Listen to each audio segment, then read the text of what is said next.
안녕하세요, 시청자 여러분. 저는 인천에서 살고 있는 김정자라고 합니다. 저의 올해 나이는 74이고 사랑하는 아들과 남편 이렇게 셋이서 평생 동안 인천에서 함께 살아왔습니다. 젊었었을 때의 저는 그 누구보다도 참 부지런하게 열심히 살았습니다. 우리의 살아가는 생활 형편은 늘 가난했지만 부지런히 일해서 제 손으로 무엇이든 만들어내면 모두 다 잘 될 거라고 굳게 믿고 있었으니까요.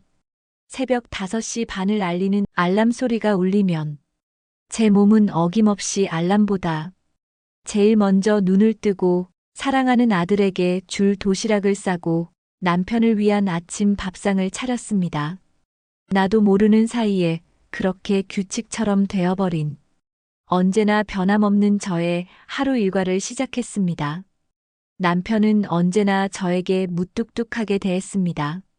밥은 다 됐냐? 그게 그저 늘상 저에게 건네는 무뚝뚝한 인사였으며 수고했다는 따뜻한 말 한마디는 무뚝뚝한 남편과 함께 살아오는 평생 동안 단 한 번도 저에게는 말해주지 않았습니다. 그런데도 저는 괜찮았습니다. 나에게는 사랑하는 나의 가족이 내 곁에는 있었으니까. 또한 나를 필요로 하는 사람들이 언제나 있었으니까요. 그러나 어느덧 시간이 흐르고 흘러 남편이 먼저 이 세상을 떠나가고 이제 이 세상에 남은 건 오직 사랑하는 아들과 저랑 단 둘뿐이었습니다. 그때였습니다.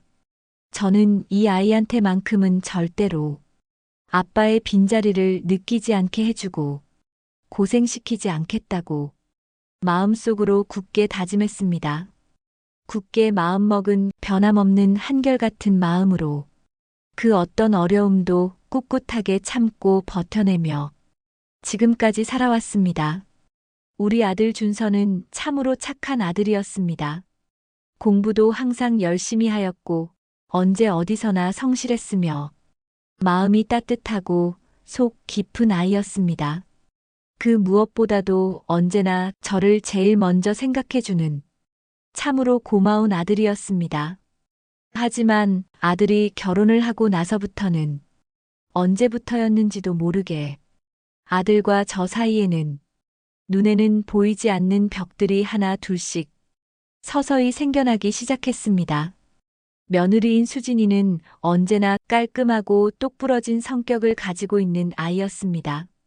그런데 저는 수진이의 그런 깔끔하고 똑부러진 성격이 점점 더 두려워졌습니다. 어머님, 수건들은 따로 이 칸에만 넣어주세요. 그릇들은 설거지를 끝내시고 나서 식기 세척기를 돌리시고 나면 바로 정리를 해 주셔야 해요. 저는 그냥 웃었습니다. 젊은 요즘 세대들은 다들 저렇게들 하는가 보다 싶었습니다. 하지만 그때부터였던 것 같습니다. 제가 하는 모든 것들이 며느리인 수진이에게는 틀린 일이 되어버렸었던 건 하루는 그런 일이 있었습니다. 손녀가 우유를 마시려고 하다가 컵이 손에서 미끄러져서 실수로 그만 방바닥에 우유를 쏟고 말았습니다. 방바닥에 쏟아진 우유를 제가 걸레로 닦고 있었는데 그때 며느리가 제 곁을 지나가면서 이 모습을 지켜보고 저에게 이렇게 말하는 것이었습니다. 어머님, 그런 건 아이가 스스로 치우도록 시키셔야죠. 그래야 아이에게 나쁜 버릇이 생겨나지 않아요. 며느리가 저에게 차갑게 건넨 그 말투가 그날따라 어딘지 모르게 유난히도 이상하고 날카롭게 저에게는 들렸습니다. 방바닥에 엎질러진 우유를 제가 치웠던 게 무슨 큰 잘못이라도 한 듯한 생각이 들게끔 만들었으니까요. 며느리인 수진이가 여러 명의 친구들을 집으로 초대한 어느 날이었습니다. 그날은 저에게는 특히 잊혀지지 않는 기억에 남는 특별한 날이 되어버렸습니다.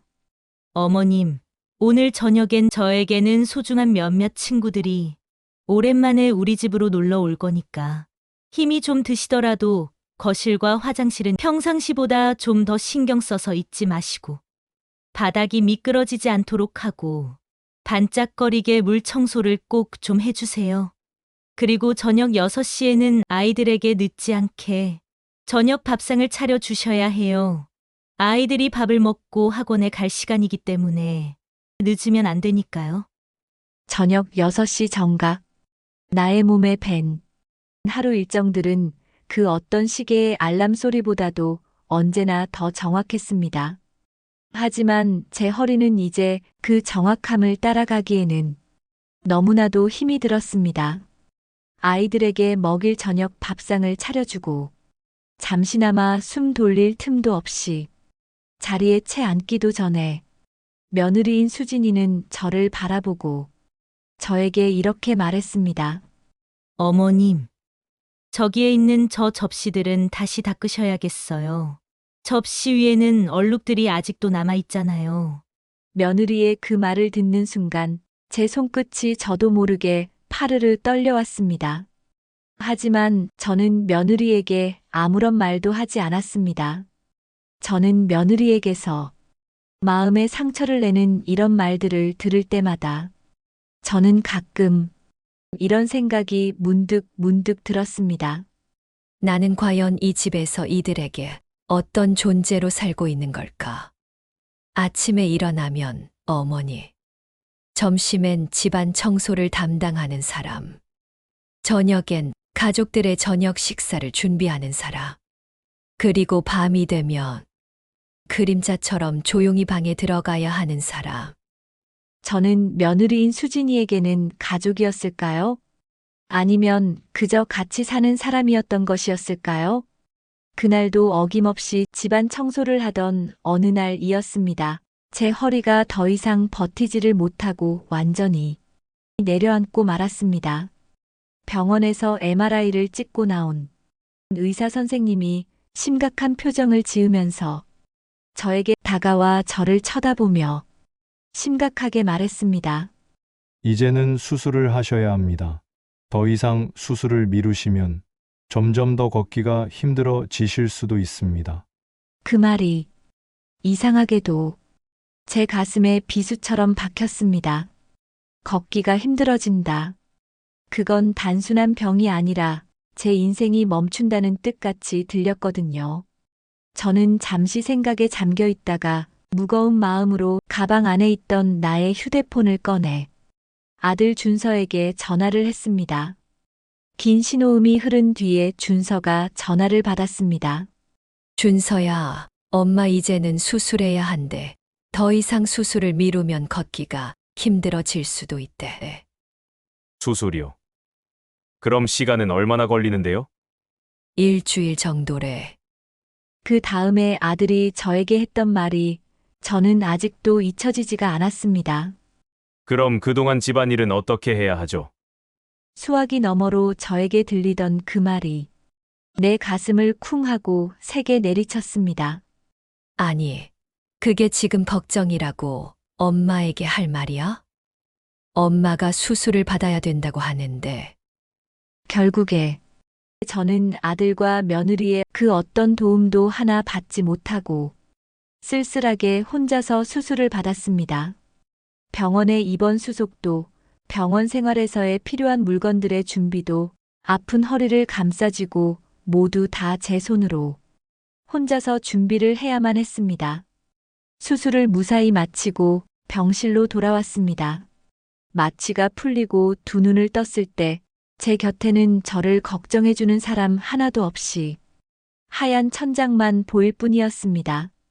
제 옆 병상에는 온 가족들이 둘러앉아 할머니의 두 손을 꼭 잡고 있었습니다.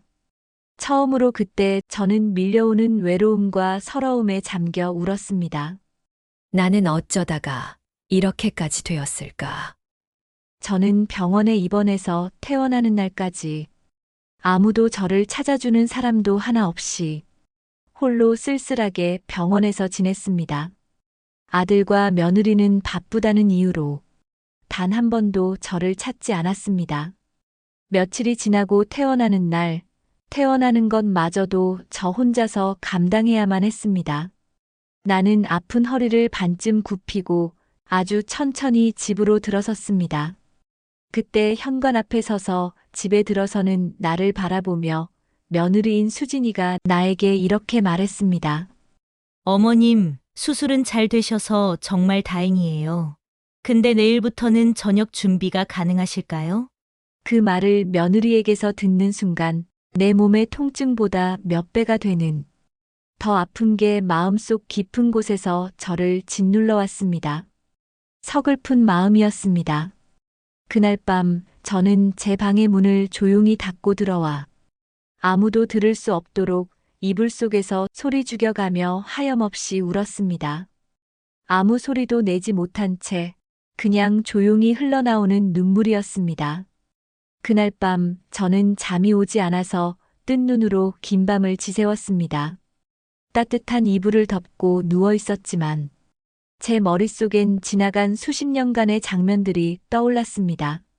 남편을 먼저 떠나보낸 나의 젊은 시절에 억수같이 장대비가 내리던 어느 날 우산 하나 없이 아들을 안고 버스 정류장에서 떨고 있던 제 모습, 남편이 먼저 저 세상으로 떠나가고 아들과 단둘만이 이 세상에 남겨진 뒤에도 아들에게 따뜻한 도시락을 싸주며 버티었던 마디마디 굵어진 제 손, 그 마디마디 굵어진 그 손으로 이 집을 샀던 순간들. 이 집은 그 누구보다도 열심히 살아온 내 삶의 흔적들이자 내 자존심이었지. 그런데 지금은 이 집이 저를 숨막히게 만들고 있었습니다. 그때 저는 생각했습니다. 그래, 가족들에게서 남들보다도 못한 이런 대접들을 받으며 살아가는 의미 없는 삶은 이제는 그만하자. 그 누구를 위해서가 아니라 김정자라는 세 글자. 이름의 주인인 나 자신을 위해서 살아야지. 다음 날 아침 일찍 일어난 저는 부동산에 전화를 걸었습니다. 여보세요. 제가 지금 살고 있는 집을 팔고 싶은데요. 어떤 집이신가요? 인천에 있는 32평 아파트입니다. 금매로 빨리 내놓고 싶어요. 수화기를 들고 있던 제 손이 떨렸습니다. 하지만 제 목소리는 그 어느 때보다도 단호했습니다. 가족분들은 알고 계시나요? 제 이름의 명의로 된 제 집이에요. 제가 알아서 합니다. 74년이라는 긴 세월의 시간을 살아오면서 이렇게 큰 결정을 아무렇지도 않게 나 혼자서 내린 건 처음이었습니다. 그런데 신기하게도 제 마음만은 그 어느 때보다도 후련했습니다. 평생 동안 내 두 어깨에 짊어지고 있던 무거운 짐들을 벗어던진 기분이었죠. 일주일 후 집은 제가 생각했던 것보다 훨씬 좋은 가격에 팔렸습니다. 잔금을 받던 날 저는 제 통장에 찍힌 통장 잔액을 보고도 이상하게도 두 눈에서 눈물이 났습니다. 돈 때문이 아니라 이제 진짜 끝이구나 하는 실감이 들어서였습니다. 아들 네 가족들은 저만 홀로 텅 빈 집에 남겨두고 모두 제주도로 여행을 떠났습니다. 저는 그들이 여행에서 돌아오기 하루 전날 모든 짐들을 하나 둘씩 상자에 담았습니다. 제가 사온 식탁보, 제가 하나하나 심은 정성이 깃든 화분들, 그 모든 것 하나도 남김없이 모두 다 정리했습니다. 그 집이 제 손으로 만든 나의 유일한 세상이었는데 이제는 저를 집 밖으로 내보내는 집이 되어버렸습니다. 다음 날 늦은 오후 현관문이 열리고 손주들의 제잘거리는 목소리가 들려왔습니다. 할머니, 우리 왔어요. 저는 거실에서 조용히 앉아 그들을 맞이했습니다. 그때 며느리 수진이가 집 안으로 들어오면서 거실 한쪽에 쌓여있는 여러 개의 상자들을 보고 이상한 표정으로 저를 바라보며 물었습니다. 어머님, 이 많은 상자들은 다 뭐예요? 어디 이사라도 가시려고 하시는 거예요? 그래. 나는 이제 이 집을 떠나려고 한다. 저희들과 한마디 상의도 없이 갑자기 어디로 가시려고요? 바다가 있는 울진으로 내려가려고. 며느리의 얼굴이 점점 굳어져 갔습니다. 갑자기 무슨 말씀을 하시는 거예요? 갑자기가 아니야. 너희들이 여행 가 있는 동안 이 집도 팔았어. 순간 공기가 멈춘 듯 모든 게 조용해졌습니다. 아들도 놀란 얼굴로 저를 바라보며 말했습니다. 엄마, 집을 팔았다니요. 갑자기 이게 무슨 말씀이세요? 그냥 이젠 나도 나만을 위한 내 삶을 살고 싶어져서. 며느리가 이 말을 듣고 목소리를 높였습니다. 이렇게 갑자기 집을 팔면 저희들은 어디에서 어떻게 살으라고 하시는 거예요? 그동안 너희들이 나한테 대했던 것처럼 알아서들 해. 순간 그 말이 저도 모르게 제 입에서 저절로 튀어나왔습니다. 그동안 마음속 깊이 꾹꾹 누르며 참아왔던 수십 년간의 나의 울분이 내가 말한 그 한마디에 전부 담겨져 있었습니다. 이 집은 내가 30년 동안 남의 집 가사도우미로 생활하며 이른 아침부터 늦은 밤까지 열심히 일했어. 힘들게 모은 돈으로 산 집이야. 그런 집에 너희들은 그냥 들어와서 살기만 했지. 며느리도 더 이상 저에게 아무 말도 하지 못했습니다. 아들도 아무 말도 못한 채 고개를 숙였습니다. 이제 그만들 하자. 나는 더 이상 이 집의 그림자로 살지 않을 거야. 그날 밤 저는 오랫동안 써왔던 제 방의 불을 마지막으로 껐습니다. 잘 있었어. 내 지난 날들아. 저는 창문 밖을 한참 동안 서서 바라봤습니다. 그 집에서의 30년간의 나의 세월이 주마등처럼 스쳐 지나갔죠. 트럭 창가에 몸을 기대고 떠나가면서 저는 오랜만에 처음으로 깊은 숨을 들이마셨습니다. 제가 가슴속 깊이 들어마신 공기는 답답한 도심의 먼지가 아닌 바다로 향하는 시원한 공기였습니다. 울진에 도착했을 때 차창 밖으로 푸르른 바다가 저 멀리서 보였습니다. 와, 이렇게 넓은 세상이 있었구나. 울산에서 새로운 시작을 위해 산 집은 작고 아담했습니다. 창문을 열면 집 앞에 바로 바다가 보였습니다. 조용하고 햇살이 따뜻했습니다. 무엇보다도 그 어떤 잔소리도 들리지 않았습니다. 이제서야 마음 편히 숨을 쉬는구나. 그날 밤 저는 따뜻한 커피 한 잔을 내려 마셨습니다. 다음 날 아침 저는 누군가를 위해서 차려내는 밥상이 아닌 저 자신만을 위한 밥상을 차렸습니다. 오로지 나 자신만을 위한 첫 식사였습니다. 잘 먹겠습니다. 정자야. 평생 처음으로 제 이름을 제 입으로 불렀습니다.